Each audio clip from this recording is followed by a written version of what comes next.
Hi hello నమస్తే welcome to cube TV. నేను మీ anchor అని. సో రానున్న ఏపీ ఎన్నికలకు సంబంధించి అసెంబ్లీ పార్లమెంటరీ ఎన్నికలకు సంబంధించి కూడా నువ్వా నేనా అంటూ కూడా అక్కడ ఢీ కొడుతున్నారు. సో ఇటు కూటమి గెలుస్తుందని చెప్పి వాళ్ళు, అలాగే ఇక్కడ మళ్ళీ వైసీపీ గెలుస్తుందంటూ కూడా ఎవరికి నచ్చినట్టు వాళ్ళ స్టైల్ వాళ్ళైతే ప్రచారంతో దూసుకెళ్తున్నారు. సో ఇప్పుడు మనం చేసే ఇంటర్వ్యూ ఒక స్పెషల్ అనమాట. సో స్పెషల్ అనే చెప్పుకోవచ్చు.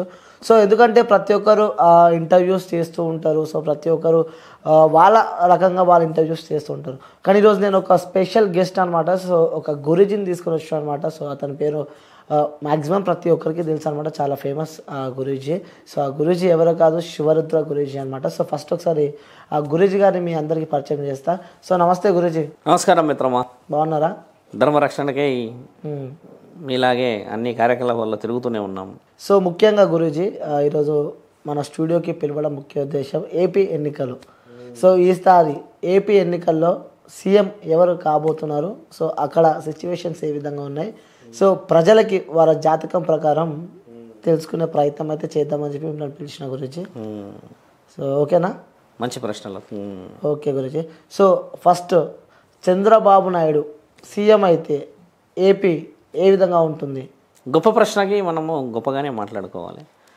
చంద్రబాబు నాయుడు గారు మనకి పరిపాలన అంటే ఆంధ్ర తెలంగాణ రాష్ట్రాలు విడిపోక ముందుకు కూడా ఆయన గారు కొద్ది కాలం పాటు రెండు రాష్ట్రాలని సీఎం స్థాయిలో అనుభవించారు, అంటే ముఖ్యమైన పదవి. తర్వాత ఆంధ్ర రాష్ట్రం అనేది విభజింపబడిన తర్వాత కూడా ముఖ్యమంత్రి స్థితిగతులను అనుభవించారు. తర్వాత మీరు అన్నట్టుగానే ఇప్పుడు చలామణిలో ఉన్న అధికారులు, ఇప్పుడు జగన్ గారు ఉన్నారు, 5 సంవత్సరాల నుంచి సుమారు పరిపాలన చూస్తూ ఉన్నాం. ఒక దృక్పథాన్ని అయితే చూశారు. ఇప్పుడు ఏపీ తెలంగాణలో కూడా చంద్రబాబు నాయుడు గారి విషయంలో గతంలో వాళ్ళు ఒక విధమైన అపజయం, అంటే వాళ్ళకి విజయం అనేది దక్కకపోవడం చేత ఆంధ్రలో ఇమ్మీడియట్గా అక్కడ గెలవడం కూడా జరిగింది రాష్ట్రం విభజించిన తర్వాత. వైఎస్ రాజశేఖర్ గారి యొక్క పుత్రుడు జగన్ గారి పాలనని, ఆయన గారి యొక్క తెలివితేటలని మరియు అంతర్గతంగా కావాల్సిన వసతులని ప్రజల దగ్గరికి తీసుకొచ్చి గెలిచాడు. ఇప్పుడు 5 సంవత్సరాల నుంచి చూస్తుంది కూడా ఆ పాలననే. చంద్రబాబు నాయుడు గారి వ్యక్తిగత జీవితాన్ని చూసిన తర్వాత మీరు అన్నట్టుగానే ఇప్పుడు ప్రస్తుతం ఉన్న పదవీ కాలంలో ఉన్న సీఎం గారి స్థితిగతులను చూసినా కూడా ఇద్దరు కూడా గురు బలంలో ఉన్న వాళ్ళే. బాగా మనము ఇప్పుడు జాతక బలం అన్నారు కాబట్టి చెప్తున్నాము, గురు స్థితిగతులని గెలవాలి. ఇదంతా ఒక రణరంగం అనుకోవాలి. ప్రజాపాలనని చేసుకోవడానికి వస్తున్నారు వాళ్ళు, వ్యక్తిగత పాలనకైతే రావట్లేదు కదా మిత్రమా. కాబట్టి ఏంటంటే ఇప్పుడు చంద్రబాబు నాయుడు గారు ఒకవేళ మీరు అన్నట్టుగానే గెలిచారు అని అనుకుందాం, ఆయన గారు ఒకసారి 5 సంవత్సరాల పాలన అదే ప్రాంతంలో చేశారు కదా. చేసి అక్కడ ఏమేమి అభివృద్ధి చేశారో అనేది తెలిసిన తర్వాతే కదా వేరే నాయకుడిని ఎన్నుకోబడ్డారు. కాబట్టి అదే నాయకుడిని ఎన్నుకోవాలి అని ఒకవేళ ప్రజలు నిర్ణయించుకుంటే ఈ నాయకుడు రావచ్చు, లేదు ఈ నాయకుడి పాలన బాగున్నది అని అనుకుంటే మిత్రమా, జగన్ గారిదే గురుస్థానం ఎక్కువ చూపిస్తుంది. ఇందులో 2 స్థితిగతులలో కూడా పై చెయ్యి జగన్ గారిదే చూపిస్తుంది. ఇప్పుడు నింద మోయడం అనేది రాజకీయ నాయకులలో కానీ ప్రజల నుంచో కానీ, ఇప్పుడు ట్రోల్స్ అంటాం, కామెంట్స్ అంటాం, ఇవన్నీ సహజంగా జరిగేటి. కానీ ముఖ్యంగా లోతులోకి వెళ్ళి చూస్తే లాభపడిన వాళ్ళు కూడా ఉంటారు కదా అందులో. ఇప్పుడు ఒక సెట్ ఆఫ్ వర్క్లోనే ఆయన గెలవలేడు, అంతమంది రాష్ట్ర ప్రజలను గెలిచాడు కాబట్టి 5 ఏళ్ల పాలన జరిగింది. ఇప్పుడు కొంతమంది అంటారు ఆయన పాలన ఎలా ఉన్నది, ఈయన గారి పాలన ఎలా ఉంది అని. అంటే చంద్రబాబు నాయుడు గారి యొక్క పాలనను కూడా చూశారు కదా. ఇప్పుడు ముఖ్యమంత్రి అయ్యారు జగన్ గారు చిన్న వయసులోనే, 5 సంవత్సరాలే.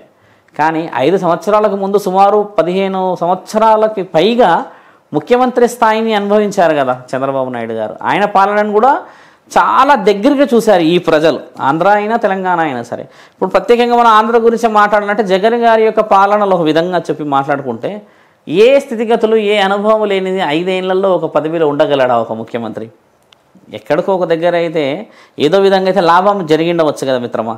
విద్యా సంస్థలు తీసుకున్నా కూడా, ఏదైనా ప్రభుత్వ రంగ సంస్థలు తీసుకున్నా కూడా, ఏదైనా వాణిజ్యానికి సంబంధించింది, ఇంకేదైనా వ్యాపారానికి సంబంధించింది, అందులో డెవలప్మెంట్ చూసి ఆయన చేస్తున్న స్థితిగతులన్నీ అనుభవించి దాంట్లో సెటిల్డ్ అయిన వాళ్ళు కూడా ఉండవచ్చు.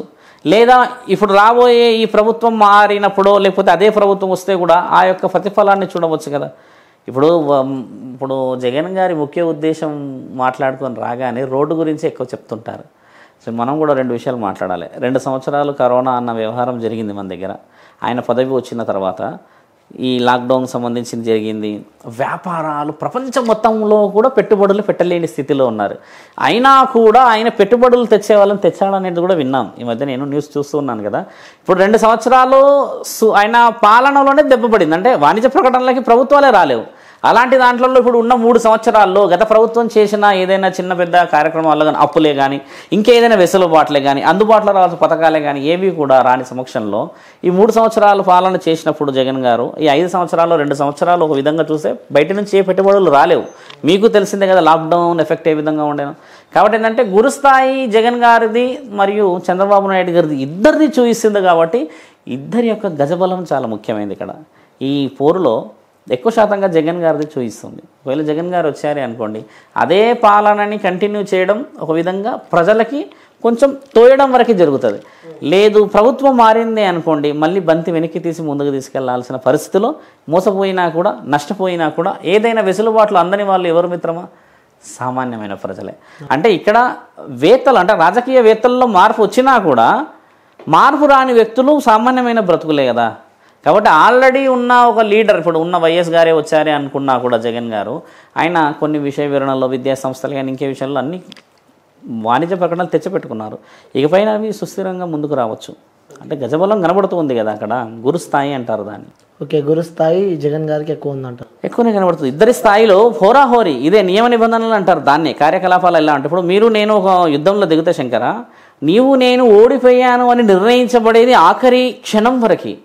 ఇప్పుడు జగన్ గారు గురిస్థాయి ఉన్నది అని అన్నాను, అలాగే చంద్రబాబు నాయుడు గారు కూడా ఉన్నది అని అంటున్న ఆ క్షణాన్ని ఏ క్షణమైనా లాస్ట్ క్షణం ఒక ఓటుతో మారవచ్చు. ఇదే చంద్రబాబు నాయుడు ముందుకు పోవచ్చు, లేదా ఇదే జగన్ గారు ముందుకు పోవచ్చు. ఈ స్థితిగతులు చాలా ముఖ్యమైనవి ఇక్కడ. ఇప్పుడు మీరు అన్నట్టుగా సో ఇప్పుడు చంద్రబాబు నాయుడు మళ్ళీ గెలిస్తే సో అగ్రికల్చర్ కానీ పంటలకు సంబంధించి ఏ విధంగా ఉంటాయి ఇవి? చూడండి, ఇప్పుడు మనం మీకు ఒక చిన్న విషయం ఏం చెప్పానంటే 15-16 సంవత్సరాలు ముఖ్యమంత్రి స్థాయిని చూశారు ఆయన. వాణిజ్య ప్రకటనలు కానీ తర్వాత కొన్ని ఏరియాస్లో జరిగిన అభివృద్ధిని చూస్తే చంద్రబాబు నాయుడు గారు వచ్చేసి దిట్టమైన పనులు చేశారు కొన్ని. అయితే రాష్ట్రం విభజించబడిన తర్వాత మనకు ఎక్కువ శాతంగా ఏంటంటే మిత్రమా డబ్బు యొక్క కొరత ఏర్పడింది. రాజధాని గురించి మాట్లాడుకుంటే విజయవాడలో ఆ ప్రాంతాన్ని చూస్తే మిత్రమా మొదట 5 సంవత్సరాల్లో చంద్రబాబు నాయుడు గారు చూయించుకునే స్థితిగతులు రాలేవు అక్కడికి. ఎందుకంటే ఒకసారి రాష్ట్రంలో ఉన్న ఏదైతే బడ్జెట్ ఏదంటే ఆదాయం చూస్తామో రాష్ట్రం విభజించిన తర్వాత మన రాష్ట్రానికి కావాల్సిన వసతులన్నీ ఒక దగ్గర ఉంటే తెలంగాణలో, ఆంధ్రాకి వెళ్ళిన వసతులు వేరే ఉన్నాయి. ఆయన గారు కూడా అక్కడ పుంజుకోవడానికి 5 ఏళ్ళు పట్టింది. ఆలోపు మనకి ప్రభుత్వం మారిపోయింది. ఇప్పుడు అదే స్థితిగతులు మళ్ళీ ఏర్పడతాయి. ఇప్పుడు ప్రభుత్వం ఇప్పుడు వైఎస్ గారి యొక్క పుత్రుడు జగన్ గారు చేసిన కార్యకలాపాలన్నీ ఒక స్థితిగతుల్లో ఒక సెట్ ఆఫ్లో ఉన్నప్పుడు మనం ఇంకో సెట్కి తీసుకెళ్ళాము. ఇప్పుడు పాలన మారింది అనుకోండి, మళ్ళీ అదే పాలన రాసి పెట్టాల్సి వస్తుంది. అంటే మళ్ళీ మొదటి నుంచి చేయాలి కదా మిత్రమా. అంటే గతంలో లాగానే కరువులు మళ్ళీ ఏర్పడతాయి. నష్టం అనేది జరగదని గ్యారంటీ ఎక్కడ లేదు కదా. ఆల్రెడీ రాష్ట్రం కొన్ని అప్పుల్లో మునిగి ఉంది, వ్యాపారవేత్తలు లేరు, ఉద్యోగాలు లేవు, ఇంకా ఎన్నో చిన్న చిన్న విషయ వివరణల్లో ఉన్నప్పుడు చంద్రబాబు నాయుడు గారు సీఎం అయ్యారే అనుకుందాం. ఈయన గారు కూడా పరిపాలన అనేది మళ్ళీ ఒక ట్రాక్లోకి తీసుకురావడానికి సమయం పడుతుంది కదా శంకర. అంత మన ఓపిక ఉందంటారా? ఇప్పుడు ఉన్న మీరైతే అన్ని ఇంటర్వ్యూస్ చూసి వస్తారు, చేసి వచ్చారు, చాలామందిని కలిసి వచ్చారు, ఆంధ్రాలో ప్రత్యక్షంగా చూశారు కాబట్టి స్థితిగతులు మీకు కనబడుతున్నాయి కదా. కొత్త ప్రభుత్వాన్ని ఒకవేళ ఆశించింది అనుకోండి ప్రజల చేతిలో ఉంటుంది, పాత ప్రభుత్వమే ఆశించింది అనుకోండి ఆయన గారి వివరణలో ఎంత గొప్ప ఉన్నదని చూడగలిగే స్థితిలో ఉన్నారు మానవులు. సో అంటే చంద్రబాబు నాయుడు సీఎం అయితే సో మళ్ళీ అంటే పాతకాలంలోకి వెళ్ళాల్సిందే. సో మళ్ళీ అవే పంట నష్టాలు, కరువులు ఇవన్నీ వస్తాయని చెప్తున్నా. ఓకే, సో ఇప్పుడు మళ్ళీ రెండోసారి వైఎస్ జగన్మోహన్ రెడ్డి సీఎం అయితే ఈ విధంగా ఉంటుంది. మంచి బలమైన ప్రశ్న. చూడండి, ఇప్పుడు వైఎస్ గారి యొక్క కొడుకు వచ్చారు, బాగా పాలన చేశారంటే రాజశేఖర రెడ్డి గారి యొక్క పాలనను కూడా గుర్తు చేసుకుంటాం ఎక్కువ తరుణంలో చూస్తే. ఇప్పుడు వైఎస్ రాజశేఖర రెడ్డి గారు ఉన్నప్పుడైతే పథకాలు కానీ తర్వాత ఇంకేదైనా విషయ వివరణలో చాలామందికి అందించారు. ఇప్పటికే చాలామంది అంటారు అప్పట్లో వాళ్ళు ఉండే ప్రభుత్వం కాంగ్రెస్ ఉన్నా కూడా వాళ్ళు చేసిన పాలనలో గెలుపు చూపించారు కదా ఎక్కువ శాతంగా. చాలామంది ఏమంటారంటే వైఎస్ గారు ఉంటే బహుశా ఈ విధంగా ఉండకపోయేది రాజకీయాలు ఇలా అంటుంటారు. అంటే ఆ మహనీయుడు ఏ గొప్పతనం చెయ్యంది అయితే ఎవరి మనసులో నుంచి ఆ మాట రాదు కదా మిత్రమా. కాబట్టి నేను చెప్పేది ఏంటంటే మిత్రమా ఆయన గారి రక్తమే కదా ఇది, కాబట్టి మంచితనం ఉండదంటారా? ఇది కూడా ఆలోచించాలి మీరు. రక్తానికి ఉన్న విలువ అది. ఇప్పుడు మోసం చేశాడు, రోడ్లు వేయడు, మోసం చేయలేడు అంటే మీరు ప్రశ్నించండి. ఒక రాజకీయ నాయకుడిని మీరు అడగండి. అడిగే హక్కు మనకి ఇచ్చారు ప్రభుత్వం నుంచి. అంతేగాని ఇప్పుడు ఓటు అనే విషయ వివరణకు వచ్చి ఈ ఓటు వల్ల నేను వేరే ప్రభుత్వాన్ని మార్చేసుకుంటాను, వేరే అది చేసుకుంటానంటే ఇప్పుడు రాజకీయవేత్తల అనుభవాన్ని కూడా చూడాలి. గతంలో జరిగిన గొప్ప కార్యక్రమాలు, గతంలో జరిగిన కార్యక్రమాల్లో ఎంత ఫలితాన్ని ప్రభుత్వాల నుంచి ప్రజలు పొందారో, ఎంతమంది పడ్డారో కూడా చూడడం ముఖ్యమైనది. చంద్రబాబు నాయుడు ప్రభుత్వంలో ఎంతమంది బాగుపడలేరంటారు? చాలామంది బాగుపడ్డారు కదా. కానీ ఎక్కడ ఇప్పుడు నష్టపోయారు? మళ్ళీ రాష్ట్రాలు విభజించబడ్డాయి అంటే అది నిర్ణయాలతోనే అయ్యింది కదా. ఇప్పుడు ఎవరి గురించి కూడా ఆలోచించాలన్నా కూడా ప్రభుత్వాన్ని ప్రజలు ఎన్నుకోవాలి. ఎన్నుకున్న దాంట్లో విజయ వివరణల ఇప్పుడు వైఎస్ గారే వచ్చారంటే అన్ని ట్రాక్లో ఉన్న విషయ వివరణలు అందుతాయి కదా. విద్యారంగంలో చూడండి, ఇప్పుడు ఒక 10-20 మనుషుల్ని కలిసినప్పుడు చెప్పిన విషయం 10 మంది ఈ విధంగా డెవలప్ ఉన్నాయండి, చేయవచ్చు అని చెప్పారు. రోడ్డు అనే విషయమే తప్పితే జగన్ గారి మిగతా పాలనలో ఏది మీరు ఎక్కడన్నా చూపించారు? మీకు కనబడింది ఎక్కడన్నా? మీ ఆలోచనలో, మీ అనుభవంలో రోడ్డు అనే విషయమే ఒకటే మాట్లాడారు కానీ అంతకు మించి ఇంక వేరే ఏమున్నది? ఇప్పుడు చూడండి, వ్యక్తిగతంగా ఆయన గారి యొక్క టాలెంట్ అది. లీడర్గా నిలబడి ఎన్నో చేసి ఎన్నో వివరణ అందించాడు కదా. ఇప్పుడు పాలకులు వాళ్ళు పాలిస్తున్న పరిస్థితిని ప్రజలు అడగకపోతే, ప్రశ్నించకపోతే మరి ఏ విధంగా మనము అభివృద్ధిని ఆశించవచ్చు మిత్రమా? అవును, ఓకే. అగ్రికల్చర్ పరంగా, వ్యవసాయ పరంగా ఏ విధంగా ఉంటుంది అనుకో? అగ్రికల్చర్ పరంగా చూడు మిత్రమా, ప్రభుత్వాలు ఏది వచ్చినా, ప్రభుత్వం ఏ విధంగా పోయినా కూడా ఒక రైతుని ఆదుకునే స్థితిగతులు వచ్చే ప్రభుత్వమే ఇప్పుడు. ఎందుకంటే కరోనా వల్ల కానీ ఇంకేదైనా స్థితిగతులు కానీ ఇప్పుడు మండుతున్న ఈ ఎండల వల్ల కానీ రానున్న వర్షాకాలంలో బీభత్సం సృష్టించే అవకాశాలు ఎక్కువ శాతంగానే ఉన్నాయి. నిన్నే చూశారు కదా ఎంత నష్టం, 2.5 గంటలు పడ్డది వర్షం. ఇలాగే ఒకవేళ వర్షాకాలంలో పడితే పంట చేతికి వచ్చేసి దాని యొక్క స్థితిగతులు కావాల్సిన ధరలు రాకపోతే ప్రభుత్వం ఆదుకోవాల్సిందే. అలాంటి నిర్ణయాలు ఆదుకుంటే రైతుల్ని ఏ ప్రభుత్వం వచ్చినా కూడా వాళ్ళని గెలిపించిన వాళ్ళం అవుతాం కదా. ఈరోజు మిమ్మల్ని ఆశతో గెలిపించుకుంటున్నారు. వ్యవసాయ రంగం అనేది ప్రకృతి పరంగా జరుగుతుంది. దాని వాణిజ్యంగా ప్రభుత్వం ఆదుకుంటేనే ముందు మనకు అడుగు.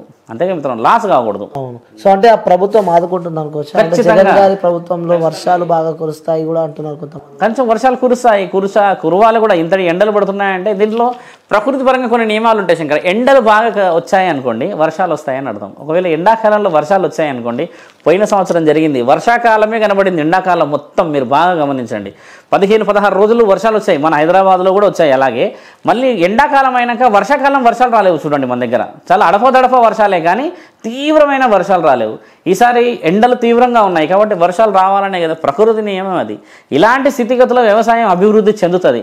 ప్రభుత్వం నుంచి ఆదుకోవడం అనేది చాలా ముఖ్యమైనది. ఏ ప్రభుత్వం వచ్చినా వ్యవసాయాన్ని ఖచ్చితంగా ఈసారి బయటికి పెకిలించి తీసి ఆదుకుంటుంది. ఇప్పుడు మొదటి స్థితి అదే కదా మిత్రమా. సో గురూజీ, next Pawan Kalyan. So Pawan Kalyan CM అయ్యే అవకాశాలు ఉన్నాయంటారా? మొదటి ప్రశ్నలో మీరు అడిగినట్టుగా 2 రాజకీయవేత్తల యొక్క ఉగ్ర పోరాటం ఇది. రాజశేఖర్ రెడ్డి గారి యొక్క కొడుకు, రక్తంలో ఉన్న రాజకీయం అని చెప్పాను ఒకటి. చంద్రబాబు నాయుడు గారి యొక్క అనుభవం, సుమారు 40 ఏళ్ళ అనుభవం అది. వీరిద్దరి యొక్క పోరాటంలో సినీ పరిశ్రమ నుంచి వచ్చిన మీరన్న పవన్ కళ్యాణ్ గారు అంటే చలనచిత్ర కళాకారుడు కాబట్టి ఆయన నైపుణ్యత కూడా ఎక్కువ శాతంగా చూస్తే ప్రజలకి మంచి చేయాలని తిరుగుతున్నారు. ఇక్కడ ఇంకో విషయం ఏమొచ్చిందంటే మిత్రమా, ఆయన గారి యొక్క స్థితిగతులను మనం చూసిన ఈ తరుణం ఏతుందో, ఈసారి ఆయన గారు ఏదైతే జరుగుతున్న రాజకీయ ప్రయాణంలో స్థితిగతులను అనుభవించగలరు కానీ తారాస్థాయికి చేరుకోకపోవచ్చు. తారాస్థాయి అంటే ఏంటంటే మిత్రమా, మీరు అన్నట్టు ఒక ముఖ్యమంత్రి స్థాయి అంటారు, ఒక ఎమ్మెల్యే స్థాయి అంటారు, ఎంపీ స్థాయి. స్థితిగతులు అంటే ఈయన గారు కష్టపడిన దానికి ఈసారి ప్రతిఫలం రాబోతున్నది, ఇది మాత్రం ఖచ్చితమే. కానీ ఇప్పుడు ఇంత 2 పెద్ద దిగ్గజాలు ఉన్న చోట వారి పై స్థాయి తీసుకునే అవకాశం రాకపోవచ్చు. ఎందుకంటే వైఎస్ జగన్ గారి యొక్క నాలెడ్జ్ కూడా ఇట్ ఈస్ రిమార్కబుల్. చాలా బాగా అనుభవం చూసిన వ్యక్తి. ఇప్పుడు చంద్రబాబు నాయుడుది కూడా అదే. ఎక్కడో సింగపూర్ నుంచి ఉన్న వాళ్ళని అసెట్స్ తీసుకొచ్చారు వాళ్ళు. అలాగే ఇప్పుడు వైఎస్ రాజశేఖర రెడ్డి గారి యొక్క కొడుకు కూడా అదే చేశాడు. ఇప్పుడు జగన్ గారి యొక్క పాలన కూడా అదే. ఇప్పుడు ఎవరు వచ్చినా కూడా డెవలప్మెంట్ కావాల్సినది ఆంధ్ర రాష్ట్రమే. ఇప్పుడు చలనచిత్ర కళాకారుడు వచ్చిండే అనుకుందాం మిత్రం, పవన్ కళ్యాణ్ గారు వచ్చారనుకోండి, ఆయన గారికి మళ్ళీ 3-4 సంవత్సరాలు పట్టవచ్చు కదా. అంటే ఒక విధంగా వెనక్కి జరిగే స్థితి రావచ్చేమో బహుశా. ఆయన గారి పాలన మళ్ళీ ఆయన చూసేది, ఇప్పుడు ఆయన చేసే ఫాలో అప్ కానీ ఏదైనా కూడా చాలా గొప్పగా అనిపిస్తుంది. ఎందుకంటే చాలా దగ్గరికి వెళ్ళి మాట్లాడడము, ఏదో అనుభవించి. ఇప్పుడు ఆయనకు అవసరమే లేదు, ఎందుకంటే ఆయన గారు కూడా కొంచెం జీవితాన్ని మంచిగా చూసిన వ్యక్తే కదా. రాజకీయాలకి రావాలి అని అంటే కారణ జన్మల వల్లనే అవుతుంది. అంత సులభంగా ఎవరు రారు. పరువుని, తర్వాత మర్యాదని అన్నింటినీ కూడబెట్టాలి అక్కడ. అవి పోయే స్థితికి రావచ్చు, పెరగవచ్చు. ఇప్పుడు ప్రస్తుతానికి ఆయన గారికి ఎన్నో అవమానాలు జరుగుతున్నాయి, ఎన్ని విషయాలలో దెబ్బపడుతున్నారు, ఎన్నో విధాలుగా అవమానపరుస్తున్నాడు. ఎన్ని అవమానాలని తట్టుకుంటున్నాడంటే ఆ గుండెకి కొంచెంలో కొంచెమన్నా మంచి చేయాలని ఉండవచ్చు కదా మిత్రమా. కాకపోతే గురుస్థాయి ఇంకా కనబడడం లేదు. కానీ విషయ వివరణలో ఇప్పుడు చూడండి, గతంలో ఇదే చలనచిత్రాల్లో ఉన్న వాళ్ళు ప్రభుత్వంలో ముఖ్యమంత్రి స్థితిని అనుభవించిన వాళ్ళు చాలామంది ఉన్నారు.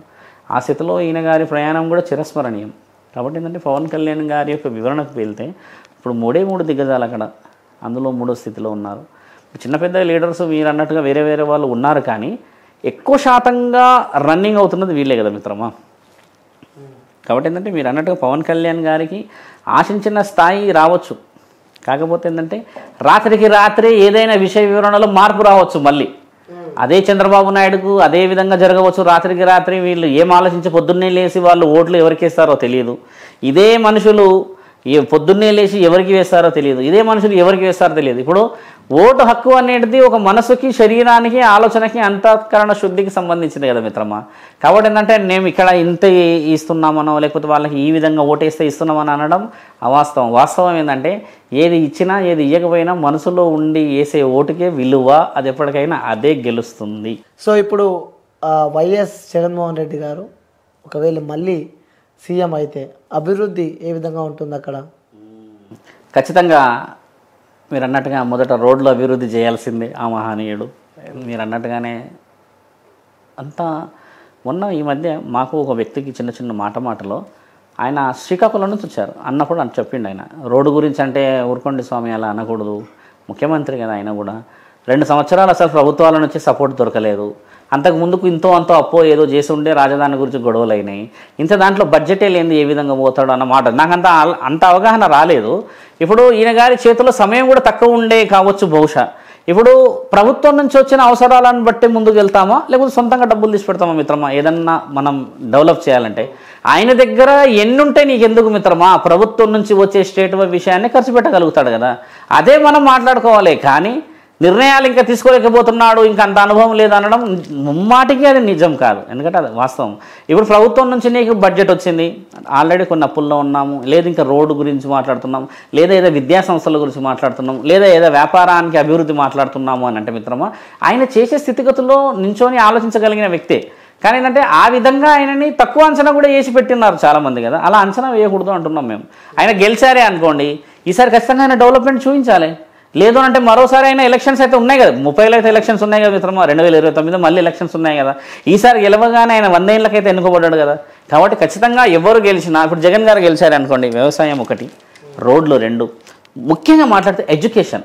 ఇప్పుడు ఏదో వాలంటరీ సిస్టమ్ పెట్టారు, ఏదో ఇంటికి ఇస్తున్నారు, ముందుకు పోతున్నారు. తర్వాత పెన్షన్ కూడా ఇంటికి వచ్చే ఇస్తున్నారు, రేషన్ కూడా ఇంటికి వచ్చే ఇస్తున్నారు అని అంటున్నారు కదా. ఇవన్నీ మరి చేయగలుగుతున్న వ్యక్తి ఇంకొక 5 ఏళ్ళు పాలించలేడు అంటారా? అంటే ఈ 5 ఏళ్లలో ఎన్ని డెవలప్మెంట్స్ తెచ్చిండో అందులో అంత ఎనికి కూడా అనుభవం వచ్చిండొచ్చు కదా. నేను ఇది చేయకూడదు, ఇది చేయాలి, ఇది చేస్తే ఇంత నష్టం జరిగింది, దీనివల్ల మానవులకి అంటే ఈ చిన్న స్థాయి వాళ్ళకి ఎలాంటి ఇబ్బందులు జరిగాయని అనవచ్చు. వ్యాపారపరంగా ఆలోచించకండి, ఆయనని రాజకీయవేత్తగా మాత్రమే చూడాలి. వ్యాపారవేత్తంగా అంటే మిత్రమా నీ దగ్గర ఎంత తెలివి ఉంటే నువ్వు అంత సంపాదించుకుంటావు, అది వ్యాపారం అనేది నీ యొక్క వ్యక్తిగతమైనది కదా. రాజకీయవేత్తలకు వచ్చేసరికి ఏంటంటే డెవలప్మెంట్ చేశాడనే చాలామంది చెప్తున్నారు. ఇప్పుడు చూడండి, ఆయన రోడ్ షో చేస్తాడు, చంద్రబాబు నాయుడు రోడ్ షో చేస్తారు. అదే మనుషులు ఇందులో ఉంటారు, ఇదే మనుషులు అందులోనే ఉంటారు. అంటే ఇప్పుడు ఇక్కడ తప్పు ఎవరుతుంది మరి? మీరు ఆలోచించండి బాగా. ఇదే మనిషి రాత్రి ఉంటాడు, పొద్దున ఎవరికి ఓటేస్తాడో కూడా తెలియదు. అంటే నిర్ణయం అనేది ప్రజల చేతుల్లో ఉంది, పాలాడ విషయం. ఇది చాలా ముఖ్యమైన విషయం. డెవలప్మెంట్ ఖచ్చితంగా జరిగి తీరాల్సిందే ఈసారన్నా రాజధానికి పేరు వచ్చేసి, తర్వాత కావాల్సిన ఈ పెట్టుబడులు, రావాల్సిన ఉద్యోగాలు, పిల్లలకి కావాల్సిన భవిష్యత్తు, ఇది ఖచ్చితంగా జరగకపోతే ఇప్పుడు ఆ వైఎస్ రాజశేఖర రెడ్డి గారి యొక్క పాలనకి విలువ రావాలంటే ఇప్పుడు అంటే జరుగుతుంది అనుకోవచ్చా? ఖచ్చితంగా జరగాలి, జరుగుతుంది. జాతక బలంలో రాసి ఉంది, జరిగి తీరుతుంది. ఇప్పుడు ఎన్ని ఛానల్స్ వచ్చాయి శంకర, సోషల్ మీడియా, ఫేస్బుక్, ఎన్నో అవేర్నెసెస్ ప్రోగ్రామ్స్. మీరే ప్రత్యక్షంగా 30-32 ఏళ్ళు ఉండవు మీకు, మీరే ఇంత తెలివిగా చేస్తే అంత అనుభవం ఉన్న వాళ్ళు ఇంకెంత ఆలోచన చేస్తుండొచ్చు. ఆయన పక్కన్న పిఏలు వీళ్ళకి ఎంత నాలెడ్జ్ ఉండవచ్చు. ఈ ఎంత అనుభవం అంటే ఎక్కడ పోతుంది మరి? అనుభవంతోనే కదా వాళ్ళు చేయాలి. చేయకపోతే ముందు ప్రభుత్వాలను ఎన్నుకోలేము కదా మరి. చంద్రబాబు నాయుడు గారు సీఎం అయితే ఏపీలో అభివృద్ధి ఏ విధంగా ఉంటుంది? కూర్చొని మళ్ళీ పునం ప్రారంభించక తప్పదు శంకర. మళ్ళీ మొదటి నుంచే స్టార్ట్ చేయాలి. ఎందుకంటే ఇప్పుడు చూడండి, మార్కెట్ వ్యూహం ప్రకారంగా పోతే అక్కడ చిన్న లెవెల్ నుంచి పెద్ద లెవెల్ వరకు డెవలప్మెంట్ చేయాల్సిన అవసరం ఉంది. ఆల్రెడీ ఇప్పుడున్న పాలనలో అవన్నిటికీ కొన్ని స్విచ్చెస్ ఆన్ చేసి పెట్టారు. అంటే ఇప్పుడున్న ఈ ప్రభుత్వం మారితే ఈ ప్రభుత్వం వచ్చినప్పుడు చేయాల్సిన పనులు, ఇప్పుడు అదే ప్రభుత్వం ఉంటే చేయడం అనే పనిని ఇప్పుడు కొత్త ప్రభుత్వం వస్తే వాళ్ళ యొక్క వ్యూహానికి మళ్ళీ ఈ ప్రభుత్వం అందుకోపోవచ్చు. ఆ ప్రజలు ఇప్పుడు 4 కోట్ల మంది ఎవరైతే జనాభా ఉన్నారో మిత్రమా, వాళ్ళు మళ్ళీ ఈ పాలనకి అలవాటు కావాలి. ఈ పాలనలో ముందుకు ఉన్న అప్పులే కానీ, ఇంకేదైనా వ్యాపార నిర్ణయాలు కానీ, తర్వాత ఉద్యోగ అవకాశాలే కానీ, తర్వాత విద్యా సంస్థలకు సంబంధించిన విషయ వివరణలు తీసుకొని వెళ్ళాలి అని అంటే ఇప్పుడు చంద్రబాబు నాయుడు గారికి కూడా మీరు అన్నట్టుగానే బడ్జెటే చాలా అవసరం. ఏది లేనిది ఆయన ఏ విధంగా డెవలప్మెంట్ చేయగలడు? కాబట్టి ఏంటంటే ఆయన గారి యొక్క జాతక బలాన్ని మనం పరీక్షించి లోతుగా తీసుకొని ముందుకు వెళ్ళినప్పుడు కూడా అసెట్స్ అనేటివి ఇప్పుడు ఆల్రెడీ పెట్లున్న దానికి చేసుకోవడం అనేటిదే మార్గం కనబడుతుంది. కానీ కొత్తగా వెళ్ళి ఇప్పుడు ఏదైనా చేయాలన్నా ఏది చేయనప్పుడు రాజకీయవేత్తలు ఎలా ఉంటుందంటే మిత్రమా, ఈయన గారు ముఖ్యమంత్రి అయ్యారనుకోండి, ఇప్పుడు ఒక 2-3 సంవత్సరాలు మళ్ళీ చదువుకోవడానికే వెళ్తుంది, మిగతా 2 సంవత్సరాలు పదవి కాపాడడానికే వెళ్తుంది. అదే ఆల్రెడీ జగన్ గారి విషయంలో జరిగింది కాబట్టి ఈసారి డెవలప్మెంట్ జరిగే అవకాశాలు కనబడుతున్నాయి కదా. ఈయన గారు అన్నట్టుగానే పెట్టుబడులు తెస్తాడేమో కానీ ఇప్పుడు పెట్టుబడులు పెట్టడానికి అవకాశాలు కూడా కనబడాలి కదా అక్కడ. ఇప్పుడు మీరు అన్నట్టుగానే అంటే ఈయన గారి యొక్క జాతక బలంలో పెట్టుబడులు అన్నీ తేయగలడు, కానీ ఎక్కడ పెట్టి దాన్ని అభివృద్ధి చూపించగలడు? చంద్రబాబు నాయుడు గారు. చంద్రబాబు నాయుడు పెట్టుబడులు వస్తాయా? ఒకవేళ పెట్టుబడులు వచ్చాయనుకోండి, ఇంతకు ముందుకు పూర్వమున్న స్థితిగతుల్లో రావు మిత్రమా. ఎందుకంటే ఏ కెరియర్ అయినా చూడండి ఒక స్టేజ్ వరకే దాన్ని మనం అనుభవించవచ్చు. ఇప్పుడు చంద్రబాబు నాయుడు గారు వ్యక్తిగతంగా కూడా కొన్ని బాధలని చూసి కొన్ని విషయ వివరణలో గడిపి వచ్చారు. కాబట్టి ఇప్పుడు ఏంటంటే ఆధిపత్యాన్ని సాధించడానికి ఇప్పుడు వారి యొక్క రాజకీయ వ్యూహం పనిచేస్తుందే కానీ ఇప్పుడు ప్రజలకి దగ్గరికి అభివృద్ధి తీసుకొచ్చే అంత స్థితిగతులు కనబడతలేవు ఇంకా ఇక్కడ. సో ఏపీలో ఇప్పుడు రానున్న ఎన్నికలకు సంబంధించి కూడా వైఎస్ జగన్ గారికి ఎన్ని సీట్లు వచ్చే అవకాశం ఉందంటారు జాతక ప్రకారం చూస్తే? మెజారిటీని మనము ఊహించవచ్చు. వ్యక్తిగతమైన ఆలోచనలు మాట్లాడకూడదు మనం, అంటే ఒక ఛానల్లో ఇంటర్వ్యూ ఇస్తున్నాము కాబట్టి చాలామంది యొక్క ఒపీనియన్ కూడా జగన్ గారి పైనే ఉంది. డెవలప్మెంట్ చూసుకున్నా కూడా విద్యా సంస్థల విషయంలో ఆయన గారు కొంచెం ముందడుగులో ఉన్నారు మిత్రమా. మేము బాగా గమనించి చూసింది కూడా జాతక బలంలో కూడా ఆయన గారికి విద్యని అందించాలన్న తపన కూడా బాగా కనబడుతూ ఉంది. ఇప్పుడు ఇన్స్టిట్యూషన్స్ డెవలప్మెంట్ ఒకటి, సైన్స్కి సంబంధించిన ఇన్స్టిట్యూషనే కానీ ఇంకేదైనా స్కూల్స్కి సంబంధించిన ప్రోగ్రామ్స్ చూడండి బాగా ముక్కముడిగా జరుగుతాయి అక్కడ. అంటే ఆయన ఎడ్యుకేషన్కి ప్రయారిటీ ఇస్తున్నాడు అక్కడ. ఇప్పుడు మీరు అన్నట్టుగానే ఒక తెలివిగా పోతున్న ఆ వ్యూహంలో ఆయన తెలివిని గమనించి చూసుకుంటే ఆయన గారు ముఖ్యమంత్రి రావడం అనేది గురుబలంలో స్థితిగతులు ఎక్కువ కనబడుతున్నాయి. ఆయన ముఖ్యమంత్రి అయితే ఇదే విద్యార్థులందరూ, ఇదే తల్లిదండ్రులు, తర్వాత ఇదే యువత కూడా ఖచ్చితంగా ప్రోత్సహిస్తుంది. ఇప్పుడు ఈ ప్రోత్సాహన అనేది చాలా ముఖ్యమైనది. మీరు అన్నట్టుగా వైఎస్ గారు యొక్క పాలనని మళ్ళీ చూడాలి, మళ్ళీ రావాలి. ఇప్పుడు చాలామంది అనుభవం ఏం చెప్తారంటే ఒకప్పుడు చేసిన పాలన ఇప్పట్లో లేదు అది అంటున్నాం కదా. అవతలి వ్యక్తికి అవకాశం కూడా ఇవ్వాలి కదా పాలన. ఇప్పుడు 5 సంవత్సరాలకి ప్రభుత్వాలని మనం మార్చేసే స్థితుల్లో లేదు. ఇప్పుడు ఉన్న ఈ యొక్క రాష్ట్రీయ రాజకీయాలు చూసుకుంటే అర్థం చేసుకోవడానికి 5 ఏళ్ళు పడుతుంది ఇక్కడ మినిమం. మనం ఇంతమంది ప్రజలని ఇన్ని పాలనలో, ఇన్ని సంస్థలు, ఇన్ని government, schools, education, emotions, finance, institutions, ఎడ్యుకేషన్లో పోతే ఇన్ని లెవెల్స్ని ఒక ముఖ్యమంత్రి మీదనే సులభంగా వేసేయకూడదు. ఎందుకంటే ఆయన గారు ఈసారి టర్న్ ఆయనదే కాబట్టి గెలిచి తీరి చేయాల్సిన కార్యక్రమాలు ప్రజలు ఉద్దేశపూర్వకంగా అడగండి. అదే విజయసభలో కూర్చొని మీరు ప్రశ్నించి అడిగి తెప్పించుకొని రాయించుకునే హక్కు అయితే ఉంది మన దగ్గర. మరి ఎందుకు మనం ఓటలేదు? ఈరోజు మనము మీరు అన్నట్టుగానే అదే ఓటుని కొనుక్కొని అడుక్కొని లేకపోతే ఇంకేదో డబ్బుకి ఇచ్చి ఆశపడి వేస్తే రేపటి రోజు నీకు ఆ ధైర్యం లేనే లేదు కదా అడగడానికి. నేను అనేది ఏంటంటే నీతి నిజాయితీగా నువ్వు ఓటు వేసినప్పుడు నీతి నిజాయితీగా అడగగలిగే ధైర్యం ఉంటుంది. మనవులు తెలుసుకోవాల్సిన విషయమే కదా. ఓటు హక్కు అనేది అంబేద్కర్ గారు రాసిచ్చిన దాన్ని అందరూ ఉపయోగించుకుంటేనే నీ విలువ. 5 సంవత్సరాలకు ఒకసారి వేసే హక్కు 5 సంవత్సరాలు పాలించే వ్యక్తిని నిర్ణయించేది.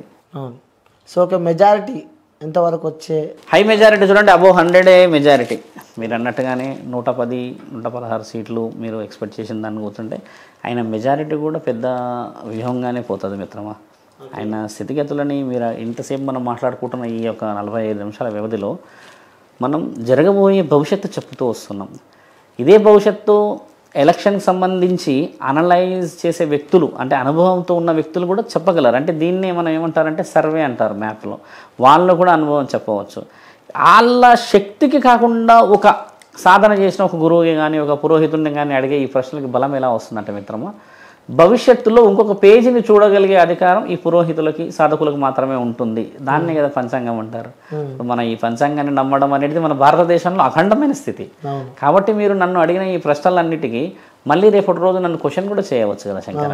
కాబట్టి ఏంటంటే మానవులు నిర్ణయించుకునే అత్యంత ముఖ్యమైనది రాత్రికి రాత్రి ఏదైనా జరగవచ్చు. అదే పవన్ కళ్యాణ్ గారే కానీ, అదే వైఎస్ రాజశేఖర రెడ్డి గారి కొడుకు జగనే కానీ, అదే యొక్క నారా చంద్రబాబు నాయుడు గారిని కానీ ఈ ప్రజలు రాత్రికి రాత్రి కూడా ఏదైనా చేసుకునే స్థితికి రావచ్చు మనసులు మారి. కాబట్టి ఏంటంటే ఈ రాజకీయాలలో ఎలా ఉంటుందంటే మిత్రమా, ఏ క్షణాన్నైనా ఏ విషయ వివరణలో కూడా నిర్ణయాలు జరిగిపోవచ్చు. అందుకని ఏంటంటే ఓటు హక్కు వినియోగించుకునేది వారిని ఉపయోగించుకునే పద్ధతి ప్రతి సామాన్యమైన పౌరుడు తెలుసుకోవాల్సిన విషయం అంటున్నాను. ఓకే, సో మెజారిటీ మాత్రం ఇంకా ఎక్కువనే వస్తుంది ఈసారి వైఎస్ జగన్ గారి జాతక ప్రకారం చూస్తే అంటారు. ఖచ్చితంగా రావాలి, ఖచ్చితంగా కనబడుతుంది. గురువు స్థితిగతులని చెప్పగలగాలి అంటే అది చూసి చెప్తాం కదా మిత్రమా. ఓకే గురూజీ, టీడీపీ కూటమి అనేది జగన్కు నష్టమా లాభమా? చూడండి, ఇప్పుడు ఒక కూటమి అనేది ముగ్గురు నలుగురు కలిసి చేస్తున్న ఒక పోరాటం అనుకోవచ్చు. ఇప్పుడు ఏదైతే వైఎస్ఆర్ పార్టీ గురించి మనం మాట్లాడుతూ ఉన్నామో అది ఒక వ్యక్తి నిర్ణయించుకోబడి పాలించబడుతున్న ప్రభుత్వం. కాబట్టి రాజబలం తర్వాత గురుబలంకి ఏదైతే స్థితిగతులు కనబడుతున్నాయో జగన్ గారి పైనే కనబడుతున్న ఈ తరుణాన్ని మనము రాజకీయవేత్తల నిర్ణయాలని అవతల వ్యక్తి యొక్క బలాన్ని అవతల యొక్క బలహీనతలను చూపించుకోవడానికి కూటములుగా ఏర్పడుతున్నాయి. అంటే ఏ స్థితిలోనైనా కూడా అవతల వ్యక్తిని ఓడించే వ్యూహం ఒక విధంగా చెప్పాలి అంటే ఇది. కాబట్టి ఏంటంటే ఏ విధంగా ఉన్నా ఏ విధంగా ముందుకు వెళ్ళాలన్న చూడు మిత్రమో ప్రజల చేతిలోనే అంతిమ నిర్ణయం ఉంటుంది. ఒకవేళ ఈ రాజకూటమికి స్థాయి ఇవ్వాలి, రాజకూటమిని గెలిపించాలి అన్న ఆలోచన ఒకవేళ అదే ప్రభుత్వంలో ఉన్న పాలకులు చేస్తే అంటే ప్రజలు వాళ్ళు నిర్ణయించుకున్న ఈ కూటమికే విజయం రావచ్చు, కానీ ముఖ్యమంత్రి ఒకళ్ళే. అదే ఒకవేళ వైఎస్ గారిని నిర్ణయించుకుంటే ముఖ్యమంత్రి ఒకళ్ళే. కాబట్టి నిర్ణయం అనేది ప్రజల చేతిలోనే. మనం 10 సార్లు ఇప్పుడు నేను ఎందుకు చెప్తున్నాను అని అంటే ప్రజలది రాత్రికి రాత్రికి ఆలోచన మారే అవకాశాలు 100కి 100% ఉంది మిత్రమా. నీ దగ్గర నువ్వు ఏదో ఇస్తున్నావు కదా అని చెప్పేసి జాలిపడి ఓటేసి అందులో ఇప్పుడు ఆలోచనలు లేవు. 5 సంవత్సరాల్లో నీది మంచి జరిగిండవచ్చు, చెడు జరిగిండవచ్చు కదా ప్రభుత్వాలలో. ఇదే ప్రభుత్వంలో లేకుండా మంచి చేసిన వాళ్ళు కూడా ప్రభుత్వ పాలనలో ఉన్న వాళ్ళు ఉండవచ్చు కదా. ఇప్పుడు లీడింగ్లో ఉన్న ప్రభుత్వమే మంచి చేయాలని లేదు, ఆ ప్రభుత్వంగా ప్రతిపక్షంగా ఉండే నాయకులు కూడా చేయవచ్చు కదా మిత్రమా. కాబట్టి ఏంటంటే ఈ యొక్క నిర్ణయాలని ప్రజలు మాత్రమే చేయగలరు. కాబట్టి నిర్ణయం అనేది గురుస్థాయికే. ఇప్పుడు పరమాత్ముడు ఇచ్చిన నిర్ణయాలు అవే కదా మిత్రమా. అంటే గురుబలం చూస్తే గురుబలం అన్నీ చూస్తే జగన్ గారి వైపే కనబడుతుంది ఎక్కువ శాతంగా. Okay, let's see. ఇప్పుడు హోప్ ఈసారి జరగబోయే ఎన్నికలు నిజంగానే ఉత్కంఠంగా ఉన్నాయి. ఊహించామా మనము ఈ ప్రభుత్వంలో 10 ఏళ్ళు తెలంగాణలో జరిగిన ఈ యొక్క elections we did not estimated. మనం ఆలోచించలేదు ఇక్కడ ప్రభుత్వం మారుతుంది అని. అవును, అక్కడ కూడా స్థితిగతులు ఈసారి జరిగిన పాలనలో అలాంటి పరిస్థితులు రావచ్చు, కానీ ఈసారి అంత పోరాటం కనబడట్లేదు ఇక్కడ. కాబట్టి అంటే మీరు అన్నట్టు ఎవరి పోరాటాలు వాళ్ళు చేసి విజయాన్ని సాధించినా కూడా గురుస్థాయికి 2 కనబడుతున్నారు, చంద్రబాబు నాయుడు గారు తర్వాత ఇప్పుడు వైఎస్ గారు. జగన్ గారికి వీళ్ళిద్దరికి మధ్యలో 2 గురుస్థాయిలో తిరుగుతున్న వాళ్ళే. మరి ఈ 2 బాణాలు అనేటివి ఎటువైపు ఎక్కువ పెడితే ఎక్కడ దిశానిర్ణయం తీసి భవిష్యత్తుని తీసుకెళ్తాయో చూడడం చాలా ముఖ్యమైనది.